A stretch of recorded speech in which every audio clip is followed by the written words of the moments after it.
For 20 years, Tyke performed in circuses across America. Every single day.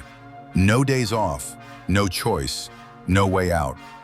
Former handlers described conditions that were never made public during her lifetime. Then, during a live performance in front of thousands of people, something inside Tyke broke. She killed her trainer, injured 12 more, and ran. For 30 minutes, Tyke ran through the streets of Honolulu.